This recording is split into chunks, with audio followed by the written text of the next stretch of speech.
Hello there guys, welcome back to Younes Talks Football. Welcome back to a brand new video. I hope all of you are doing well today. We've got tons of information today. Oh my god, day one of the transfer window and it's already exploding like crazy. Unbelievable. Happy summer transfer window to all of you. It's finally here. It's open. The market is open. Feel free to indulge. Go into the market and check out your options and see what you want to buy. We are going to keep this up, I think, up until September 1st, I think, is the deadline day. If I'm not mistaken. September 1st at 11 p.m. I could be wrong, but I think it's that. But anyway, we're going to get into everything that has happened today involving Barcelona, involving Chelsea, involving Liverpool. Before we do, though, I've got something for you. I promised you yesterday that I'd be giving you guys a little bit of insight into something. Check this out. So, I'm going to let you guys in on a little secret, right? I get a lot of questions from a lot of you saying, Younes, show us your setup. Where do you work? How do you get your videos done? All of that. And I'm like, you know what? I haven't had a real chance to show all of you how I actually get things done until today. Why? Because I have acquired a tool that has helped me. I think is going to help all of you. So without further ado, let's get right into this. This is the FlexiSpot Standing Desk Pro Series E7. This desk has changed the game for me, especially in the way that I do my videos for all of you now. I don't need to just sit down all day and not move. I feel like I'm able to move. Let's get into some of the features of this bad boy that you guys are going to love. So first and foremost, the surface itself. You have the option of choosing whichever surface you want. I've gone with maple because it matches some of the other furniture in my room, including my bed, my shelving unit. It matches, so I've gone with maple wood. Very sturdy, very solid. This is one beautiful thing about this desk. Everything is solid. I've managed to acquire myself two nice drawers in order for me to store whatever I need to store with keys. You can lock these bad boys. Unreal. Here underneath the desk is where all the magic happens to do with this desk. So in the middle, you've got yourself a nice central column, which includes the motor, which is connected to shifting the desk up and down, which we're going to come to very shortly. But alongside that, I've managed to get myself a nice cable management. This is a lifesaver. Now for me, I've got some of my cables dangling from there, but going all the way down. That's because I'm changing my plugs regularly at the moment. But when I don't have to anymore, the entire unit of plugs are going to go directly into there and you will have nothing dangling onto the floor whatsoever. So that is a big, big advantage for all the ones that have messy cables. You know who you are. This is my favorite feature. This is where you have control of how far up you want the desk or how low you want it. Whether you want to sit or you want to stand or you want to go in between. You have complete control here. Up and down on the left-hand side of the panel. On the right-hand side, you've got pre-settings in terms of standing up and sitting down. You can set them to where you want. I've already done exactly that. All I've got to do is press a button and boom, it's on its way down. Beautiful, right? I want to stand up? No worries. Let's press standing up. So this has been great for me. I know it's going to be great for you. You can hit the link in the description now. Go to the FlexiSpot website, hit that link, and you should be able to get yourselves up to 38% off across the website for multiple various products that is on offer during the month of June. So make sure you guys hit that link now. Go and take advantage just like I've managed to, and you guys are going to enjoy the way that you work at home or wherever from now on. So make sure you hit that link in the description now. Much appreciated to FlexiSpot for sponsoring this video, and let's get on with the rest of the video. So there we are, link in the description. Hit that now and enjoy. Much appreciated to FlexiSpot once again for their collaboration. Now let's get into this. Barcelona. We have to start at Barcelona because it involves Chelsea very, very minusculely. But Barcelona, they're in the mud. They are finished right now. Oh my God. I didn't think that this problem would arise again after the last time we started hearing about the financials at Barcelona. But my goodness, the figures coming out today, quoted by their vice president. This isn't even like a rumor. This has come from the horse's mouth. This has come from the guy below Laporta, the vice president of Barcelona. Mad. How much do Barcelona need to save themselves? Check this out. Barca in a sticky situation. Barcelona need 500 million euros to save the club. This article goes on to explain everything. Barca need 500 million euros to save the club, vice president claims.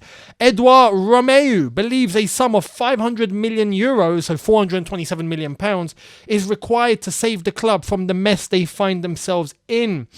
The Blaugrana are seriously strapped for cash to the point where they are unable to register 2 new signings because they do not have the funds to do so. This is crazy right now. This is Barcelona. On top of that, are in £1 billion worth of debt, or 1 billion euros. But anyway, close enough, potato at this point. They are in serious trouble, financially serious trouble. Now, this involves Chelsea very well, actually. Does it really involve Chelsea? Kind of. Andreas Christensen has left the club today, officially. Along with some of the other lads. Danny Drinkwater's gone, Musonda is gone, Clark Salter's gone, Rudiger is gone, and if I'm missing someone else out, I think there's another person. But anyway, 5 in total have left the books, and Christensen is obviously one of them. Christensen, this is the post that Chelsea gave him. Thank you, Andreas, with the silverware that he's managed to win, including the Champions League. It's something I want to say, Danish Maldini, it was nice while it lived, we enjoyed it. So Andreas Christensen, thank you very much. Good luck in Barcelona if you can get there. Because right now, this is the situation. It's quite sticky. Let's hear exactly what someone at Sky described it as, which is a very good analogy, if I have to admit. Barcelona are broke. They are flat broke. They're off trying to buy filet steak when they can't even afford a pepperami at the moment. Honestly, unbelievable. Anton Tolui with the analogy on Sky Sports News, talking about how he can't get how Barca are going to be able to afford Lewandowski, for example. And it's not just Lewandowski.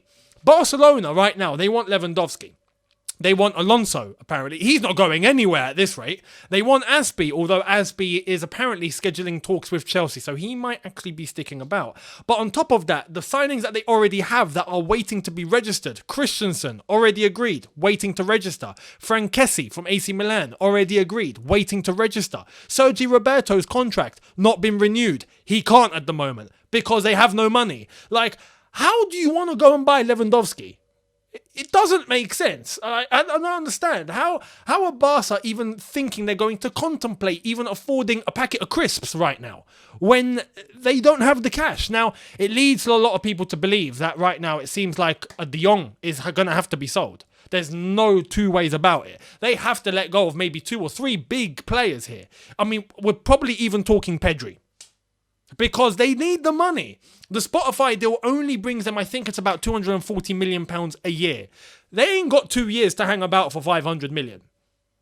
We're talking about saving the club here. I mean, right now, Barcelona are in such a sticky situation. They've actually started advertising for people to come and play at the Nou Camp for a certain fee, for people to go and have their weddings at a certain fee, and for people to hold any events at the Nou Camp for a certain fee. It's crazy. That's how desperate they are. Anyway, I feel like Barcelona's being run by Del Boy from Only Fools and Horses.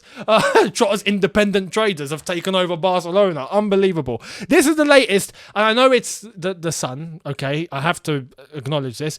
But they're talking about what the vice president has said here. So I have to show you the article because it is actually legit. This is Chelsea in Robert Lewandowski transfer boost as La Liga chief claims Barcelona today cannot sign him. There's a whole thing coming out from La Liga talking about how they are in such a bad situation, and the president of the Spanish Football Association, Javier Tebas, has come out and made it public that Barcelona cannot sign Lewandowski right now. He says Barca know what they have to do. He, Laporta, knows perfectly our rules of economic control and his financial situation. The rules are to avoid major economic problems in the entities. I do not know if he will sell De Jong, Pedri, or Pepito Perez. He knows what he has to do, sell assets and earn more. Now, apparently Lewandowski's agent heard about this immediately and got in touch with Laporta, according to reports, and Laporta promised him it's all going to be okay. If he wants to wait 2 years, I don't know. How is it going to be okay? Honestly, Barcelona, really bad situation right now. But that's Barcelona. We'll see what happens. Give me your thoughts down below. I want to hear what you think about this whole Barca situation. And Lewandowski. Like, if he doesn't go to Barca, he is in trouble. Because him and Nagelsmann at Bayern Munich apparently have properly clashed. And I don't see him playing for Bayern Munich ever again. At this rate, I'd be shocked. So, should Chelsea try? Anyway, let me know down below. We have news about the one defender that I know a lot of you have wanted. Personally, this summer window, I want, and I feel like could be the perfect replacement, at least in the short term, for Antonio Rudiger. It's this man, Mr. Koulibaly. Chelsea have sent Kalidou Koulibaly a €10 million net per season offer. He is valued at €40 million. That is coming from Gazzetta dello Sport. And we have more information from there. Chelsea tempt Koulibaly and have offered him a deal close to €10 million per season. Napoli value the defender at €40 million. So same situation there. Football Italia via Gazzetta dello Sport saying Todd Boehly has instructed Chelsea to offer Kalidou Koulibaly a contract worth around £8.5 million a season, £163,000 a week, which equates to the €10 million that we've just heard. So Koulibaly, could this be happening? I would do this. Even if he's 30, I know he's 30, right? But I would do this. We need a left-sided centre-back. And right now in the market, there isn't one.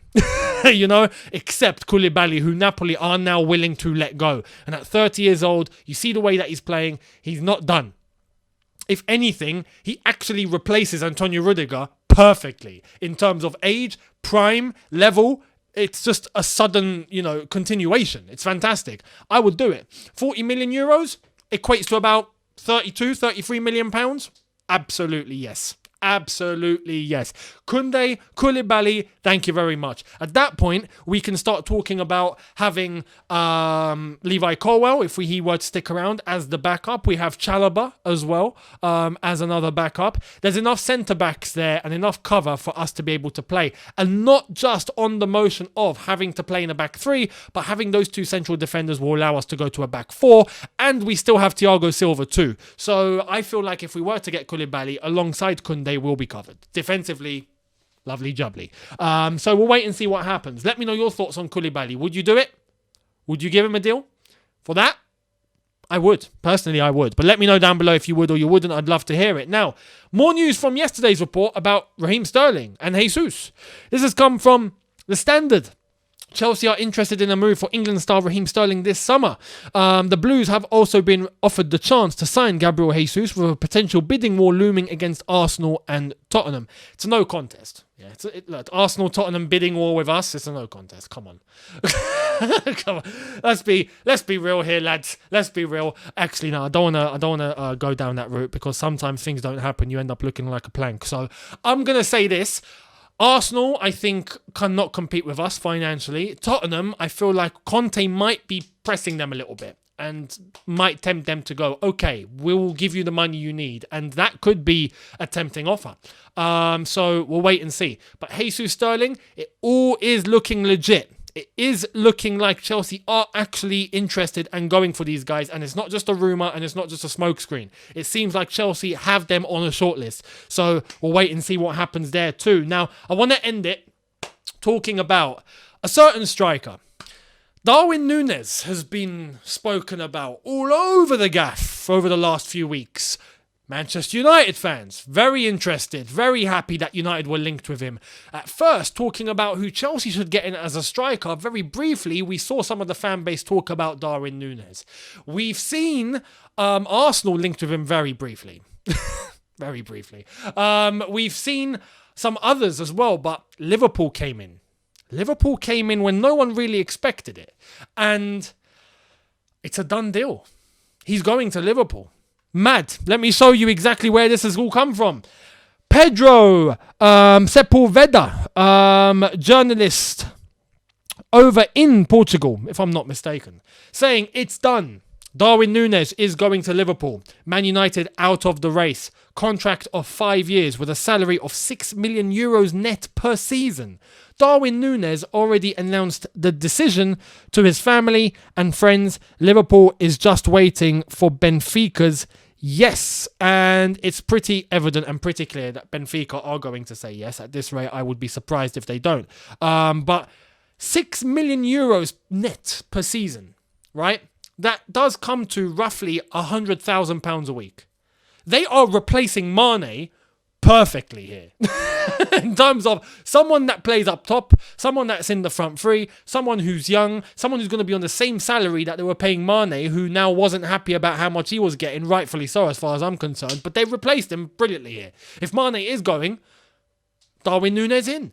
And the debate isn't necessarily about the financials or, are Liverpool getting a good deal here? They're spending a lot of money.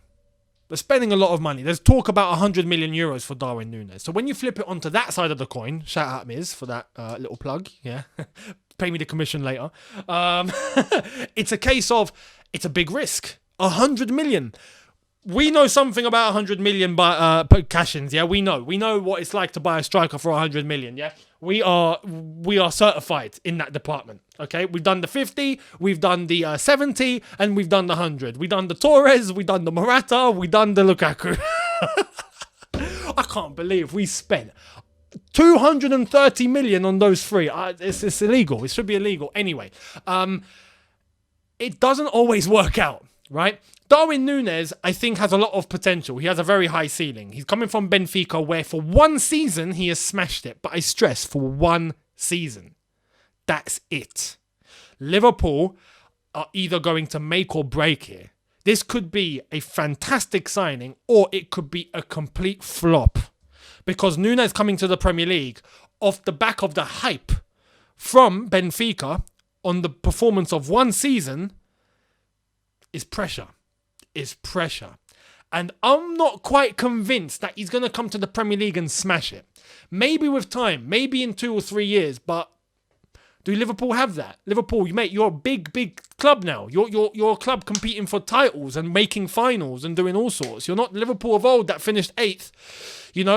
He needs to get up and running quickly. And I'm not so sure that's going to happen. Albeit, in terms of all the players that are actually available, it's an investment for Liverpool. So we'll see what happens. But let me know your thoughts down below. Do you see this, Darwin Nunez to Liverpool, as a signing that is going to succeed and smash it at Liverpool, albeit playing under Klopp and the system that they play in? He's got other Portuguese people around him. We've seen, Luis Diaz, who came from Porto. He's got Diogo Jota alongside him. There could be some chemistry happening there. But in terms of what he can actually do and what he's done at Benfica for one season, is he going to replicate that in the Premier League straight away? Because for that money, that's the pressure you're on now. Look at Lukaku. Everyone expect him to bang like that. He couldn't. He's a flop. So, is the same going to happen at Liverpool? Or is he going to succeed? Do you see only good things about him? I'd love to hear all your opinions down below about that. Much appreciated. Let me know everything that you have to say in relation to all the stories of today. Barcelona, Koulibaly, Christensen going off and leaving the club. He's now a free agent. He's obviously agreed with Barca, but when is he actually going to sign for Barca? I don't know. He might retire by the time he signs for Barca at this rate. So we'll wait and see. And obviously Darwin Nunez and the latest that he is going to Liverpool on a 5-year deal. Much appreciated. Let me know down below. Thank you all so much for watching. Hit the subscribe button if you are new. Hit the notification bell to be notified once I've uploaded. Smash the like button if you've enjoyed this. Hit the link down below in the description for this FlexiSpot. You can get up to 38% off across the website for the month of June. So go there, have a butcher's and see what you can get, just like I have. And I will see all of you tomorrow for a brand new video. Have a good one, people. See you then. Take care and peace.